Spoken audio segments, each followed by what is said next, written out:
Rindu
Shalom. Saudara besar sukacita pada pagi hari ini, amin. Kita merayakan hari kenaikan Tuhan kita surga. Haleluya. Di bumi di surga.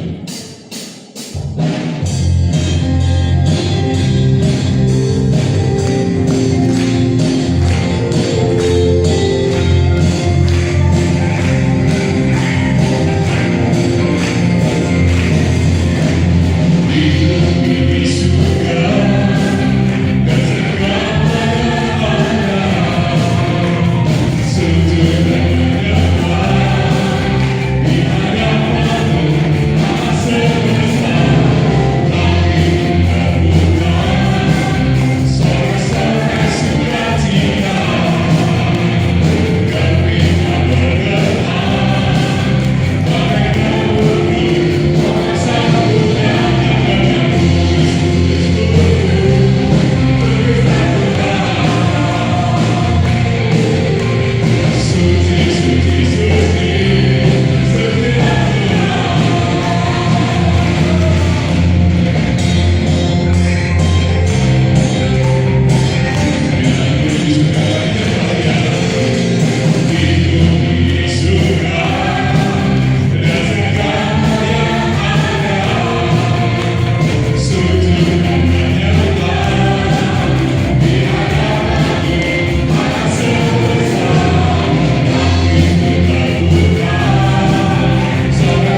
Kuasa maut telah dikalahkan.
Silakan duduk kembali saudara. Dan kita akan sama-sama mendengarkan firman Tuhan. Kita setiap manusia pernah terhilang. Kita sering kali jatuh bangun di dalam dosa. Tetapi karena anugerah Tuhan, Dia selalu memeluk kita, memulihkan kita, dan melayakkan kita menerima surga. Amin.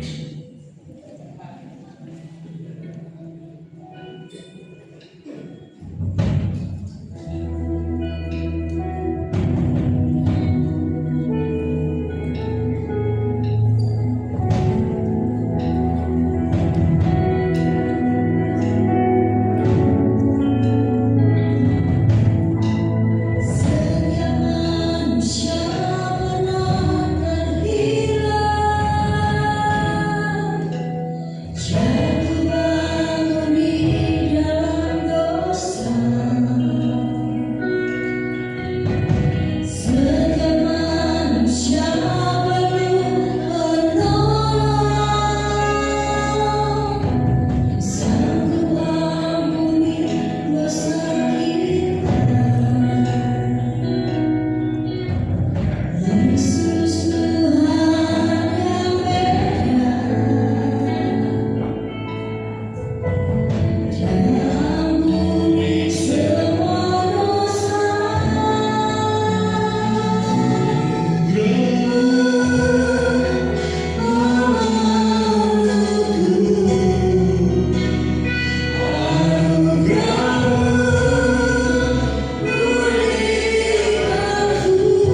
Tuhan Yesus tolong kami dan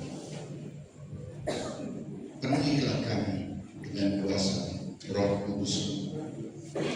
Terlebih ajar kami untuk boleh mengerti setiap rencana dan di dalam kebenaran lah kasih nyata dan kuasa juga nyata. Tuhan, berfirmanlah kepada kami di pagi hari ini sehingga kami menjadi pribadi yang selalu mengandalkan Engkau untuk menanti setiap janji-janji Tuhan. Terima kasih. Di dalam nama Tuhan Yesus Kristus kami berdoa dan mengucap syukur. Haleluya. Amin. Silakan duduk saudara yang dikasihi Tuhan Yesus Kristus. Shalom. Shalom. Puji nama Tuhan, Tuhan senang melihat kesetiaan ibu bapak dalam beribadah. Hari ini adalah kita merayakan kenaikan Tuhan Yesus ke surga, di mana Tuhan selama 40 hari pasca dari kebangkitannya dari kematian, Tuhan Yesus menguatkan murid-muridnya. Dia mengunjungi murid-muridnya yang sedang mengalami situasi kondisi yang galau, saudara. Karena apa? Karena di dalam pemikiran murid-muridnya Yesus sebagai panutan, sebagai idola, sebagai Tuhan, sebagai guru yang selalu membuat mujizat demi mujizat dinyatakan lewat hidupnya, lewat tumpangan tangan, lewat perkataannya, semuanya bersama Tuhan Yesus. Kesulitan demi kesulitan dihilangkan. Ada sukacita, mereka merasa hidup nyaman. Ya, ketika mereka lapar bersama dengan Tuhan Yesus, mereka diberi makan.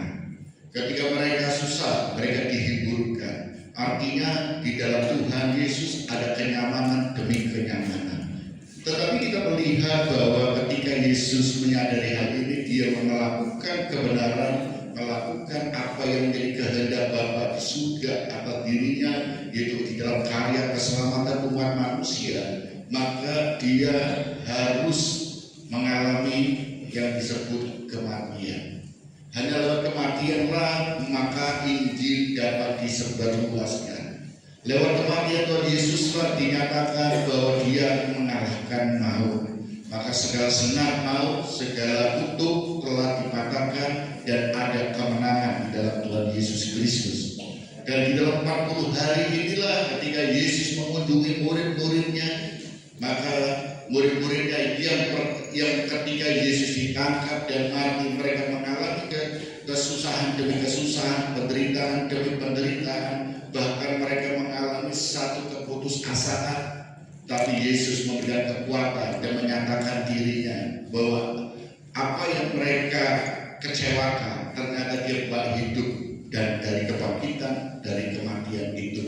Maka ada satu hal yang harus kita pahami selama 40 hari Yesus sudah mengunjungi murid-muridnya.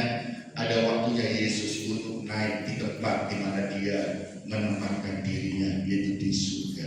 Maka ada satu topik yang pada pagi hari ini akan kita belajar bersama-sama, yaitu Kristus naik ke surga untuk menyediakan tempat.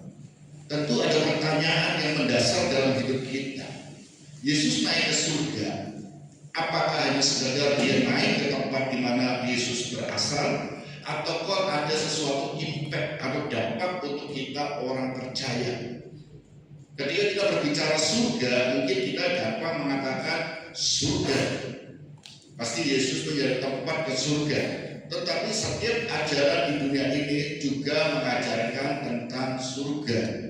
Kita selalu setiap ajaran keyakinan mereka semua mengajarkan tentang surga. Walaupun surga itu selalu identik dengan pengajaran masing-masing.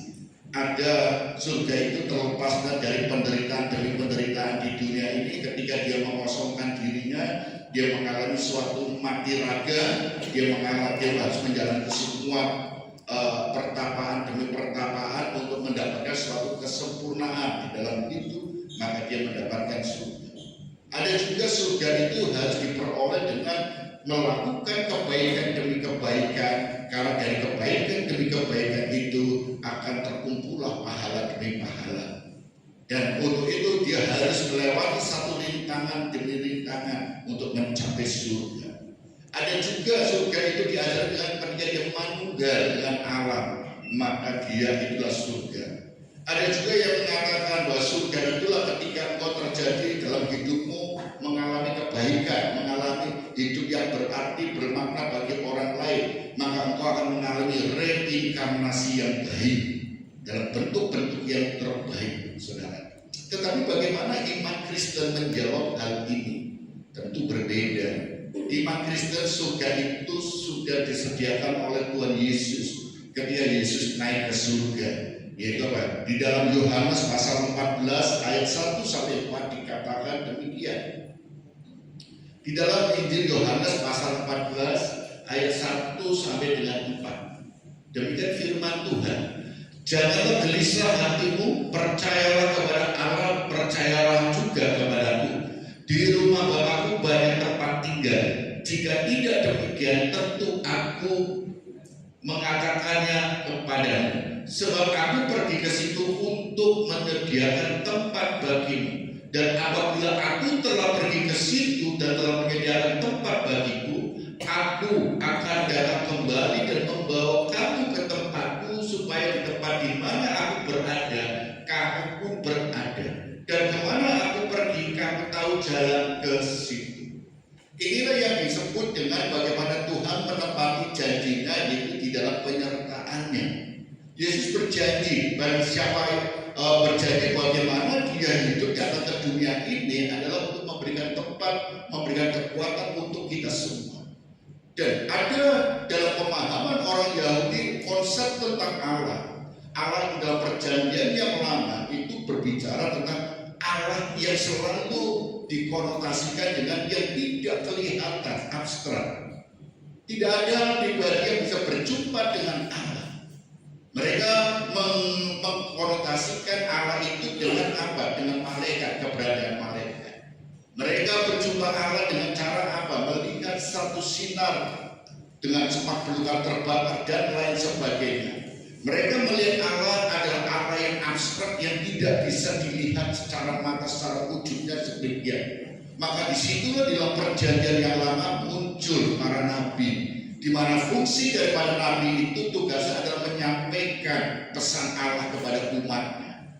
Pesan nabi inilah yang berbicara tentang apa maksud pesan Tuhan Allah itu untuk kita semua. Maka perantaraan adalah nabi untuk memberikan jawaban kepada kita atas setiap pergumulan-pergumulan kita. Lalu bagaimana ketika kita ingin menaikkan satu persembahan kepada Allah? Itulah yang disebut dengan para imam. Ketika imam di dalam tempat suatu ibadah, imam itu akan memimpin ibadah di bait sucinya, di bait Allah itu dengan memberikan persembahan demi persembahan, baik itu korban bakaran untuk dipersembahkan kepada Allah. Jika persembahan itu diterima, maka itu akan menjadi itu tergantung daripada imamnya, saudara. Jadi imam akan memimpin kita untuk memberikan persembahan. Manusia mempersembahkan, tapi Allah ketika berbicara kepada umatnya, nabi yang akan bekerja. Saudara yang dikasih, tetapi di dalam konsep perjanjian yang baru, Allah itu seperti apa? Allah bukan Allah yang abstrak, Allah yang hanya selalu menjumpai umatnya lewat nabi, tetapi Allah sendiri yang turun ke dunia untuk menunjukkan dirinya siapa itu Allah, dan juga tidak perlu perantaraan nabi dan nabi yang lain, tetapi lewat pribadinya di dalam di dunia ini. Dia turun ke dunia untuk bersama-sama dengan kita. Dan disitulah membuktikan bahwa Allah yang kita sembah, Yesus Kristus, senantiasa menyertai kita. Disitulah kita bisa melihat bagaimana Yesus Tuhan kita ini senantiasa beserta dengan kita. Dan Yesus itu dan selalu memberikan ajaran demi ajaran, bukan sesuatu yang abstrak, tetapi sesuatu yang nyata dan realistis. Saudara, maka kalau kita berbicara tentang Allah, Yesus Kristus, pengajaran kekristenan tidak sesuatu ajaran yang terlalu sulit, saudara. Kekristenan itu hanya konsep ajarannya itu dua. Ketika kau menghormati Allah, mengasihi Allah, engkau kasihilah sesamamu manusia. Ketika engkau menghormati Allah, ya hormatilah sesamamu. Itu adalah hukum yang sama. Karena ketika kita melihat Yesus hadir di tengah-tengah kita, Dia senantiasa memberikan ajaran-ajaran yang juga bisa kita lakukan dan kerjakan. Saudara, Yesus naik ke surga untuk apa? Menyediakan tempat bagimu. Dan di mana kemana aku pergi, Yesus pergi, kamu tahu jalan ke situ. Persoalannya adalah seringkali kita ini tidak tahu rumah Bapa itu seperti apa. Mungkin kita mengenal Allah, mengenal surga. Ada yang mengatakan bahwa surga itu tempat di mana yang telah Tuhan sediakan rumah Bapa tempat seperti apa. Di dalam 2 Korintus pasal 5 ayat 1 dikatakan demikian. Karena kami tahu bahwa jika kemah tempat kediaman kita di bumi ini dibongkar, Allah telah menyediakan suatu tempat kediaman di surga bagi kita. Suatu tempat kediaman yang kekal yang tidak dibuat oleh tangan manusia. Jadi rumah Bapa adalah tempat seperti apa?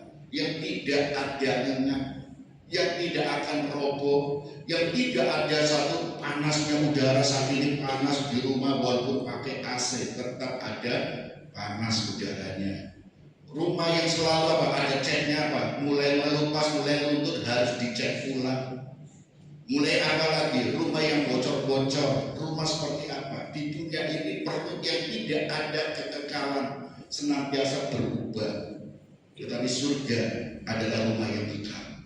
Tidak perlu bingung untuk ngecat, tidak bingung untuk betulin genteng, tidak bingung untuk menambah lagi aquaproof dan segala macamnya, tidak bingung lagi untuk segala sesuatu. Kita tetap ketika kita mendengar rumah kita mulai cek, waduh, pasti hati kita rasa apa? Waduh, rumahnya mulai udah ceknya. Ada telongso, walaupun akhirnya kita mikir untuk ngecat lagi. Tetapi di surga kita tidak pernah melihat seperti rumah di dunia ini. Kemah di dunia ini akan dicabut, akan diangkat, kita akan dibongkar. Tapi kita berpindah ke tempat yang mulia surga. Nah, lewat apa? Lewat kematian. Kita berpindah tempat itu hanya bisa kita lakukan kalau lewat kematian. Tanpa lewat kematian kita tidak akan bisa pernah berpindah pada tempat yang baru. Maka selalu kalau kita berbicara tentang penghiburan, ya kan, upacara pemberian penghiburan kepada orang yang meninggal, kita akan saya selalu katakan, kita harus hanya lewat kematian inilah kita berpindah ke tempat yang baru. Tanpa ada kematian kita tidak akan pernah berpindah. Karena apa? Melek terus kita tidak akan pindah-pindah. Semua manusia harus mengalami suatu kematian. Semua manusia takdirnya adalah hidup di dunia ini, lahir kemudian mati. Itu adalah takdir yang tidak bisa kita tolak. Kelahiran ke dunia ini kita dari keluarga seperti apa, kita mau lahir di mana, kita mau lahir sebagai laki-laki atau perempuan, itu kita tidak bisa tolak. Maka ketika orang tua mengingat anak laki-laki, ternyata yang keluar yang lahir itu anak perempuan, nggak boleh nolak.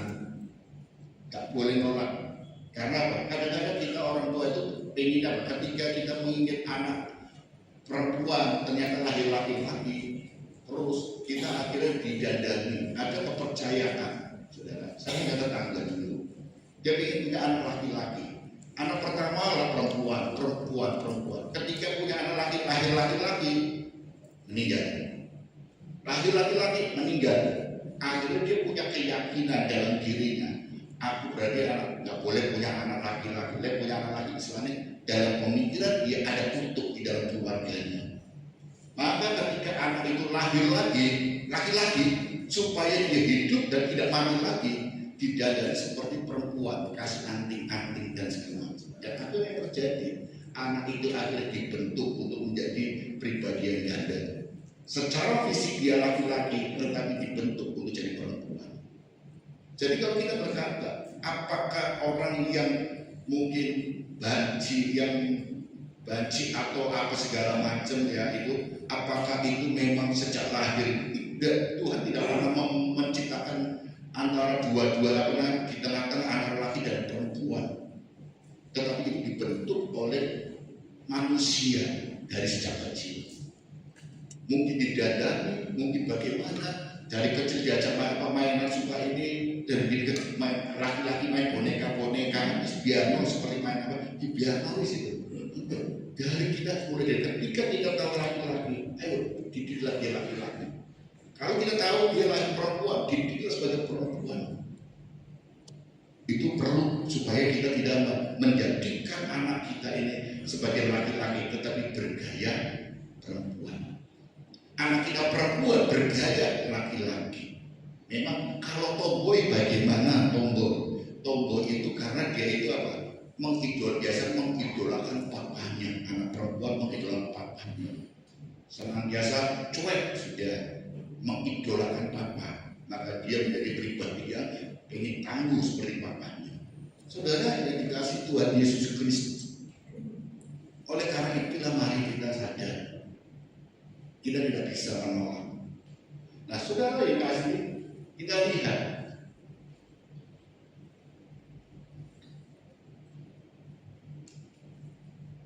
bagaimana kita akan masuk. Bagaimana kita akan masuk ke tempat Bapa, tempat surga. Di dalam Yohanes pasal 14 ayat 5 sampai 7 darah demikian, ya kan?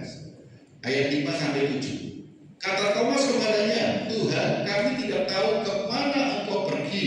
Jadi bagaimana kami tahu jalan ke situ, di mana Bapa kita berada, maka di situ kita disediakan tempat oleh Bapa. Dalam ayat bacaan pasal 1 ayat 1 sampai 4. Bagaimana kami tahu jalan ke situ? Ayat 6, perhatikan. Kata Yesus kepadanya, Akulah jalan dan kebenaran dan hidup. Tidak ada seorang pun yang datang kepada Bapa kalau tidak melalui Aku. Sekiranya kamu mengenal Aku, pasti kamu juga mengenal Bapakku. Sekarang ini kamu mengenal Dia dan kamu telah melihat Dia. Bagaimana cara kita untuk masuk ke surga? Yesus sudah masuk ke surga, sudah naik ke surga untuk menyediakan tempat bagi kita. Dan kita, setiap orang akan mengalami kematian untuk berpindah tempat. Banyak keyakinan yang mengajarkan tentang surga. Bagaimana itu surga untuk mencapainya, mencarinya ini? Mereka berjeri lelah untuk masuk ke surga. Tetapi Yesus kan mengajarkan di mana aku berada, di situlah aku berada. Maka tokoh sentral tentang bagaimana kita masuk ke surga adalah tokoh sentralnya adalah Yesus Kristus. Sentralnya. Tidak bisa kita berkata surga tanpa Yesus Kristus. Karena Yesus sudah mendirikan di mana aku berada. Kalau kau awalnya di ayat ini, ayat ke-7, kamu mengenal, sekiranya kamu mengenal aku, pasti kamu juga mengenal Bapakku. Sekarang ini kamu mengenal Dia dan kamu telah melihat Dia. Mengenal Yesus, mengenal Bapa, mengenal Yesus. Jadi kalau kita ingin mengenal Bapa yang punya surga, kenallah Yesus. Maka bagaimana kita menuju surga? Ayat 6 katakan, Akulah jalan dan kebenaran dan hidup. Tidak ada seorang pun yang datang kepada Bapa kalau tidak melalui Aku. Jadi harus melalui Yesus. Maka ibu bapak dan saudara, pegang Yesus. Orang Jawa dan derek Gusti. Derek Gusti, wis gandol Gusti. Gak usah kita bingung bagaimana ini. Yang penting kamu jalankan percaya Yesus, ajarannya seperti apa. Baca Alkitab, ajaran Yesus seperti apa. Jadi kalau kita wis penting derek Gusti, wis penting gandol Gusti, enggak seperti itu. Kalau engkau untuk ikut Tuhan, ajarannya seperti apa? Pelajari dan lakukan. Jadi kita tahu mana yang dilarang, yang tidak dibolehkan, dan mana yang dibolehkan. Kalau kita tidak pernah mengerti ajaran, ya kita nggak tahu yang penting derek Gusti di mulut. Tetapi sikap kita, tindakan kita belum tentu sesuai dengan derek Gusti itu. Jadi kalau kita berbicara derek Gusti, berarti kita harus tahu apa yang harus kita kerjakan. Karena iman tanpa perbuatan adalah mati. Iman tanpa perbuatan mati. Kalau kita punya iman derek Gusti, taat setia kepada Tuhan, maka harus melakukan tindakan-tindakan. Apa tindakan yang kita lakukan? Perintah Tuhan. Harus perintah Tuhan harus kita lakukan. maka kita akan belajar tentang perintah-perintah Tuhan itu. Di mana perintah Tuhan itu? Firman Tuhan. Ketika engkau mengikuti perintah Tuhan, maka ajaran Tuhan itu akan nyata dalam hidup kita. Jadi ibu bapak dan saudara, itu harus perintah Tuhan itu. Bagaimana ke surga? Akulah jalan dan kebenaran. Yesus katakan demikian. Sekarang kita sebagai orang percaya, untuk kita masuk dalam suatu persekutuan dengan tubuh Kristus, bagaimana bukti iman kita? Memang kalau kita berbicara apakah baptisan itu mempengaruhi keselamatan, karena kita berbicara ada di dalam firman Tuhan katakan bahwa orang ada suatu kasus demi kasus di mana orang Kristen orang penjahat di sebelah kanan kiri Tuhan Yesus, dia tidak bisa dibaptis, tapi Yesus akan masuk surga. Itu kasus per kasus, ada case to case, jadi ada kasus-kasus tertentu. Tapi firman Tuhan katakan, jawab Yesus, aku berkata kepadamu, sesungguhnya jika seorang tidak dilahirkan dari air dan roh, ia tidak dapat masuk ke dalam kerajaan Allah. Apa yang dilahirkan dari daging adalah daging, dan apa yang dilahirkan dari roh adalah roh. Kita harus memiliki konsep yang baru. Kalau kita menjadi murid Tuhan, kita pengikut Kristus, maka kita harus memiliki paradigma yang baru, cara yang baru. Maka disebut manusia baru. Disebut manusia baru, kita tahu, saudara. Kenapa disebut dengan bab air itu apa nama John Yesus sesungguhnya jika seorang tidak dilahirkan dari air dan roh, dia tidak dapat masuk ke dalam kerajaan Allah. Tidak dilahirkan dari air dan roh. Kenapa? Kita tahu saudara, air kalau kita melihat, kenapa harus dilahirkan dari air dan roh? Di dalam konsep perjanjian lama, khususnya Yudaisme atau orang-orang Yahudi, pengikut Yahudi, untuk masuk di dalam komunitas mereka, untuk masuk menjadi umat pilihan Allah, maka salah satu yang harus syahadat yang dilakukan mereka, seremoni yang dilakukan adalah sunat. Jadi sunat itu menjadi sesuatu yang wajib. Itu kalau di dalam ajaran teologis namanya proselytisme, ya kan, proselyt, di mana dia masuk ke dalam untuk masuk di dalam surga. Jadi kalau kita berbicara apakah itu harus keturunan 12 suku, orang-orang keturunan Yahudi, tidak. Dari bangsa lain pun kalau kamu masuk di dalam komunitas Yahudi sebagai dan masuk dalam suatu umat pilihan Allah, maka sunat itu menjadi sesuatu yang wajib. Maka ini diadopsi oleh kelompok yang lain, bahwa untuk yang utama adalah sunat itu menjadi satu seremoni ataupun satu tindakan yang harus dilakukan sebagai orang kaum pria, adalah sunat ini wajib. Karena ini sebagai apa? Sebagai tindakan untuk suatu aktivitas ataupun seremoni untuk masuk dalam suatu komunitas ini, yaitu masuk dari umat pilihan. Tetapi saudara, dalam perjanjian yang baru, di mana Yesus mengatakan dalam Yohanes pasal 3 ayat 5 sampai 6, jika seorang tidak dilahirkan dari air dan roh, ia tidak dapat masuk ke dalam kerajaan Allah. Air itu berbicara tentang baptisan Kristus. Ketika Yesus sebagai orang Yahudi, dia juga disunat. Sehingga dia katakan, dari sunat inilah maka muncul dia usia. Jadi dalam budaya Yahudi, orang Yahudi tidak akan memberi nama seseorang anak ini kalau sebelum dia usia 7 hari. Maka kenapa kalender Yesus kita merayakan Natal itu kan 25 Desember. Tapi kenapa kalender Masehi itu dimulai 1 Januari? Karena apa? Pengkalenderan 1 Masehi itu dimulai dari apa? Dari Yesus Kristus pertama ini. Nama Yesus Kristus dia adalah sebagai kalau kita mau ini kelahiran 25 Desember, seharusnya kalau kalender Masehi harus mulai 25.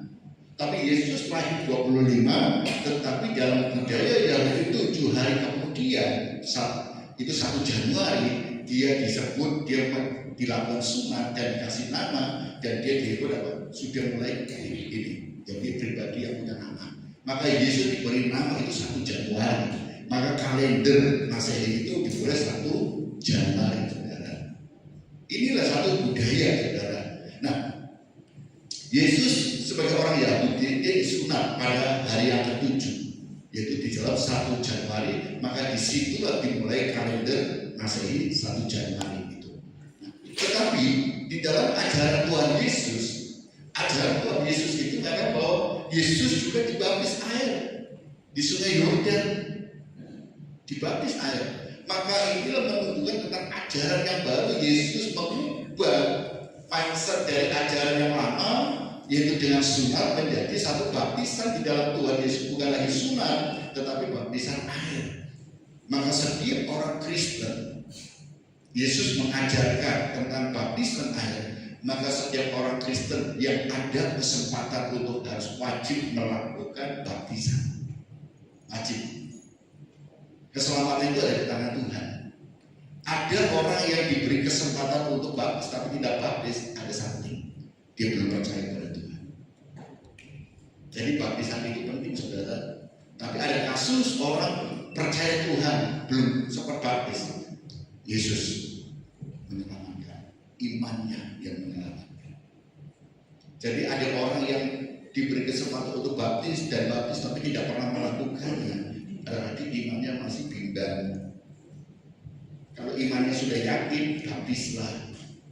Karena apa? Baptisan itu tanda kita itu lahir dari air dan roh, kita adalah sebagai bentuk Kristus. Jadi kita harus tahu, baptisan air adalah baptisan Kristus, sedangkan yang sunat adalah Yahudi. Roh adalah pertobatan, saudara. Harus lahir dari air dan roh. Roh itu menunjukkan tentang pertobatan kita. Maka ada dibaptis roh, maka Roh Kudus turun kepada kita. Nah, di hari ini adalah hari ke-40 Yesus naik ke surga. Dan di situ ketika Yesus naik ke surga, dia meninggalkan kita untuk apa? Naik ke surga menyediakan tempat bagi kita. Lalu bagaimana dengan kita yang di dunia ini? Apakah ditinggalkan? Tidak. Tuhan mencurahkan Roh Kudusnya untuk kita. Jadi kita ini ditemani oleh Roh Kudus, saudara. Kita ditemani oleh Roh Kudus untuk menyertai kita. Jadi kita tidak sendiri lagi, tapi bersama dengan Roh Kudus. Nah, bagaimana kita harus menunjukkan tentang lahir dari Roh Kudus itu? Lewat pertobatan kita. Buah Roh itu nyata dalam hidup kita. Di dalam Galatia 5, ya kan? Galatia pasal 5 ayat 22 sampai 24, karena ini dengan jelas, saudara. Buah roh ialah kasih, sukacita, damai sejahtera, kesabaran, kemurahan, kebaikan, kesetiaan, kelemahan lembut, dan penguasaan diri. Tidak ada hukum yang menentang hal-hal itu. Barang siapa menjadi milik Kristus Yesus, dia telah menyalibkan daging dengan segala hawa nafsu dan keinginannya. Jadi harus ada muncul. Itu namanya baptisan roh. Bukan berkarunia roh, tapi berbuah roh. Karunia itu banyak, tapi berapa banyak orang yang punya, yang Tuhan percayakan karunia, tapi hidup karakternya jatuh. Tapi kita sebagai orang yang bertobat, orang milik Kristus, harus ada buah pertobatan, itu buah roh nyata. Galatia pasal 5 ayat 22 sampai 24. Siapa orang percaya?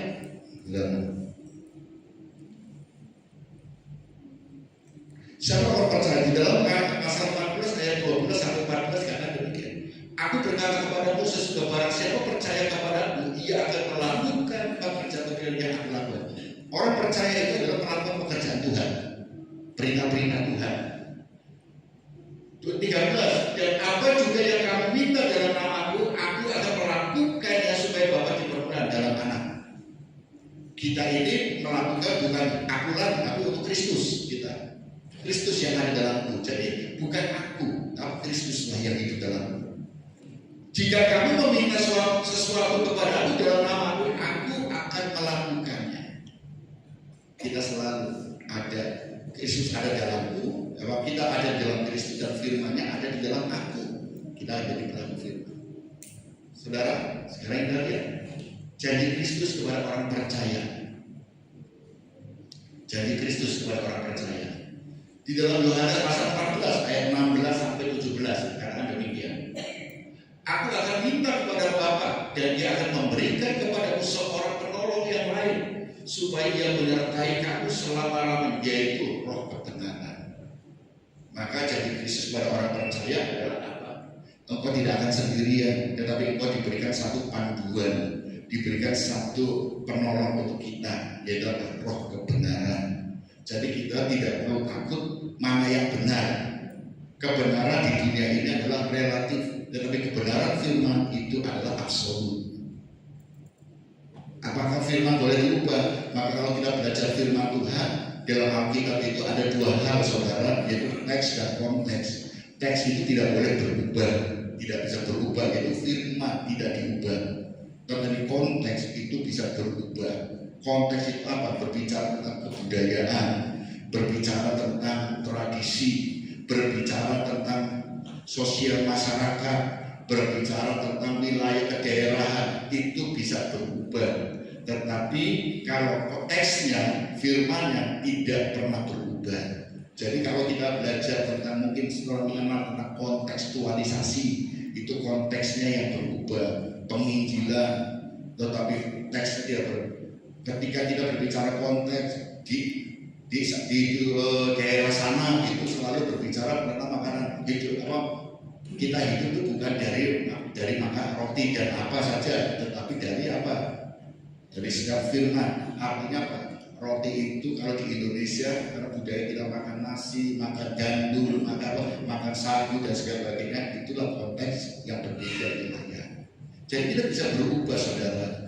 Tentang mungkin saya pernah ketika saya pelayanan di daerah Kalimantan Tengah itu kan tidak ada, saudara, kita perjamuan suci karena di sana itu jauh untuk kemana-mana. Perjamuan suci pakai apa? Pakai singkong, saudara. Ketika saya di Kalimantan pedalaman Tengah, terus pakai apa lagi minumnya? Ini anggurnya tidak pakai anggur, tapi pakai teh dan ininya rotinya apa, karena roti itu rusak, sana belinya susah, pakai singkong. Kadang-kadang pakai apa? Roti mari, saudara, yang awet gitu kan. Tapi pakai itu, saudara. Apakah itu sama? Tidak. Bahkan di daerah Kalimantan saya di sana tidak makan sagu, jadi tidak ada sagu. Jadi makanannya apa? Nasi, singkong melimpah. Kalau mereka nanam singkong, ya kan singkong itu apa? Daunnya untuk disayur, umbinya itu untuk apa? Makanan babi, saudara. Jadi apa? Karena kita ini dikasih sayur, daunnya, umbinya, singkongnya untuk babi. Nah, ketika kita makan pakai itu, mereka kaget, loh, kamu ini dimakan? Iya, enaknya ini, saudara. Nah, saudara yang dikasih Tuhan Yesus Kristus, jadi Kristus, saudara, kepada orang percaya, yaitu apa? Kita akan diberikan penolong, yaitu Roh Kudus bagi kita, Roh kebenaran. Sehingga inilah engkau gak usah takut apakah ini relevan dalam situasi kondisi tertentu, tetap relevan dalam hidup kita. Jadi mari kita pegang terus tentang roh ini, itu roh kebenaran. Dunia tidak dapat menerima dia sebab dunia tidak melihat dia dan tidak mengenal dia. Tetapi kamu mengenal dia sebab dia menyertai kamu dan akan dia di dalam kamu. Dia menyertai kita semua di mana berada. Nah, saudara yang dikasih Tuhan Yesus Kristus, mari di dalam memperingati kenaikan Tuhan Yesus ke surga. Mari kita melihat Yesus naik ke surga untuk menyediakan tempat bagi kita orang percaya di surga. Oleh sebab itu, kita tidak pernah ditinggalkan sendiri. Yesus di surga menyediakan tempat untuk kita, membangunkan rumah-rumah untuk kita. Dan tetap ketika kita masih di dunia ini, Tuhan memberikan roh penolong, itu roh kebenaran, untuk menuntun kita sehingga kita bisa tahu mana yang sumbernya dari Tuhan dan mana yang bukan. Orang percaya selalu melihat kebenaran, bukan melihat fenomena, tapi kita melihat kebenaran demi kebenaran. Ketika berbicara fenomena, maka kita akan hancur. Tapi demi kebenaran. Amin firman Tuhan. Mari kita tunduk kepala sebentar semua untuk maju ke depan.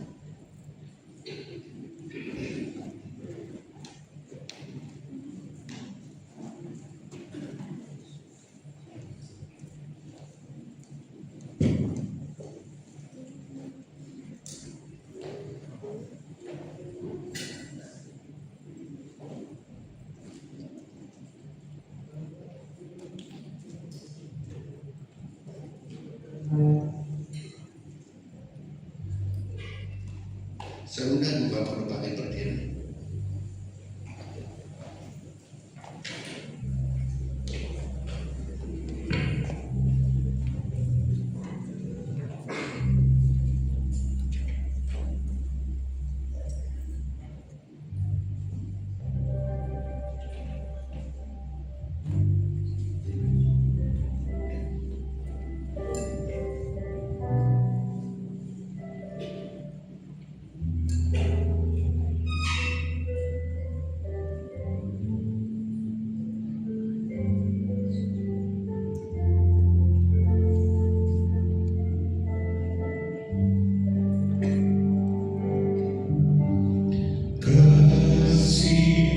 Yang sempurna telah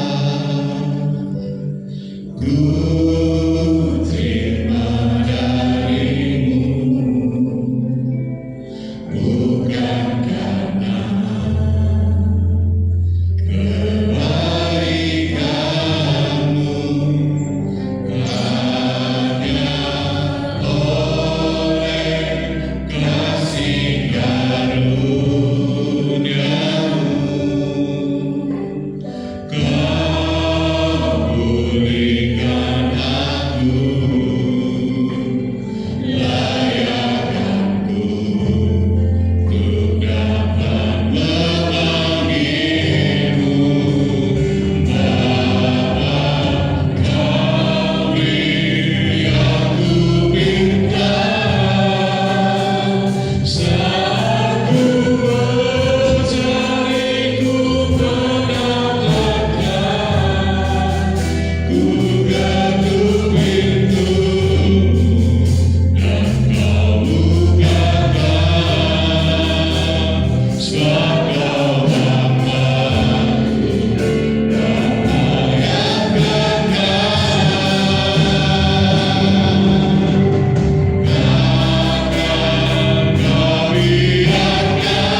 Dan Dia menyertai kita, sehingga natur kita adalah natur kasih.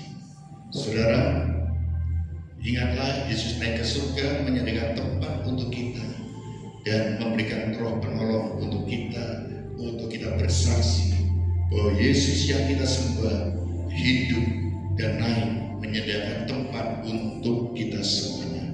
Saudara, mari kita miliki hidup kita dalam Tuhan. Terima kasih Tuhan, Engkau adalah Tuhan Juru Selamat kami, dan kami selalu melihat Engkau dan percaya Engkau memberikan tempat bagi kami, memberkati kami semua. Dan sebenarnya kami akan memberikan persembahan untuk pekerjaan Tuhan tempat ini. Tuhan tolong kami, bila persembahan kami boleh menjadikan alat untuk perluasan pekerjaan Tuhan di tempat ini. Terima kasih. Kami akan memberi yang terbaik untuk pekerjaan Tuhan di tempat ini. Dalam nama Tuhan Yesus Kristus. Amin. Dibacanya kita memberikan persembahan pujian Tuhan tempat ini. Silakan kembali saudara. Kuasa Allah telah dikalahkan.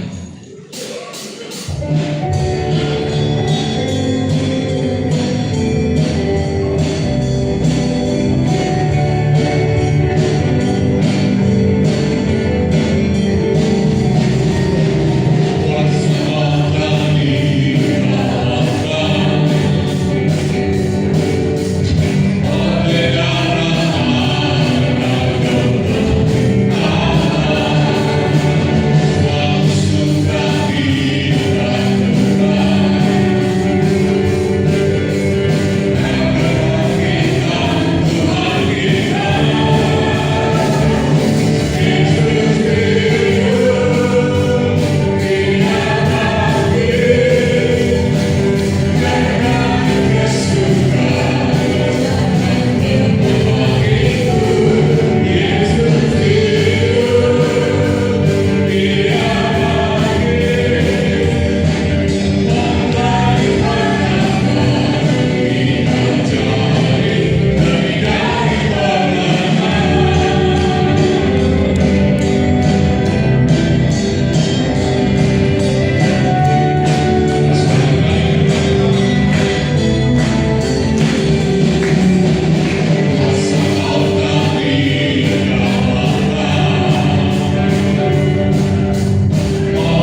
nanti sebentar kita akan jangan pulang ya, kita ibadah, kita sampai sekitar jam 10-an ya, kita akan belajar tentang serial kesehatan ya. Jadi kesehatan akan kita ini serial kesehatan. Nah, hari ini minggu ini kita akan belajar tentang kesehatan, tentang seks ya, bahwa itu bukan sesuatu yang tabu, tetapi itu adalah anugerah Tuhan. Tetapi bagaimana kita bisa menerapkannya dengan baik dan sehingga tidak ada satu penyelewengan. Kita akan belajar itu dari usia remaja ini sampai kepada usia lanjut, ya kan? Dan kebetulan boleh ibu bapak bertanya-tanya, silakan tanya saja yang banyak. Yang ini semua bertanya tentang bagaimana mungkin tentang inseminasi perbuatan, bayi tabung, dalam hal ini bagaimana, boleh tanya. Dia adalah ahlinya karena dia adalah spesialis andrologi ya. Dan nanti kita akan tanya. Dan pengumuman hari Kamis Sabtu pagi ada doa pagi tetap di sini, dan Sabtu sore ada ibadah dewasa muda pukul 5 ya, pukul 5 sore. Doa pagi pukul 5 pagi, dan hari Minggu kita akan ibadah raya, ibadah anak, dan ibadah gym ya. Gym pukul 11, ibadah remaja, ibadah umum itu pukul 8, dan ibadah anak juga pukul 8. Kita ada, dan tetap dukung di dalam doa untuk semua acara untuk akhir tahun, akhir bulan ini yang kita akan acara kebersamaan ya. Jadi kita akan tutup ibadah kita, dan ibu bapak jangan pulang, kita akan masuk dalam sesi yang kedua, dan kemudian kita akan setelah acara ini kita akan pulang bersama ya. Jadi ibu bapak tetap di sini ya. Kita akan berdoa. Terima kasih Tuhan atas kasih setia kami, selalu mensyukuri setiap pertolongan, dan kami percaya Tuhan memberkati saudara kami di dalam mereka menjalani hidup. Dalam setiap pergumulan demi pergumulan, Tuhan memberikan jawaban atas hidup mereka. Dan Tuhan memberkati kesehatan mereka, memberkati pekerjaan, rumah tangga, dan memberkati setiap apa yang dikerjakan dijadikan yang berhasil. Kami percaya Tuhan selalu bersama-sama dengan kita semuanya. Dan kami sebentar juga akan mengikuti sesi pemahaman pembelajaran tentang kesehatan. Tuhan sertai kami, memberikan hikmat kepada kami semuanya, sehingga kami boleh semakin mengerti akan tujuan hidup kami, mengerti tentang kesehatan untuk bekal kami menjadi pribadi yang kuat, sehat jasmani dan rohani kami. Terima kasih. Inilah menjadi satu kerinduan kami, dan kami akan mengakhiri ibadah kami pada pagi hari ini. Tuhan tolong kami, sertai kami semuanya, sehingga kami dalam perjalanan kami mengikuti sesi ini, kami boleh ditambahkan pengetahuan lebih mendalam. Dan ini menjadi doa kami yang mohon di dalam nama Tuhan Yesus Kristus. Saudara, saya sudah balik berdiri, dan terimalah berkat dari Bapa di surga. Angkat tanganmu dan terimalah berkat dari Bapa di surga. Ibu, bapak, dan saudara, pulanglah dan terimalah berkat kasih karunia dari Bapa di surga, cinta kasih anak tunggal Yesus Kristus, dan persekutuan Allah Roh Kudus menyertai kita semuanya mulai pagi hari ini sampai selama-lamanya. Di dalam nama Tuhan Yesus Kristus kami berdoa dan mengucap syukur. Amin. Silakan duduk ibu bapak. Waktu selanjutnya. Nah saudara,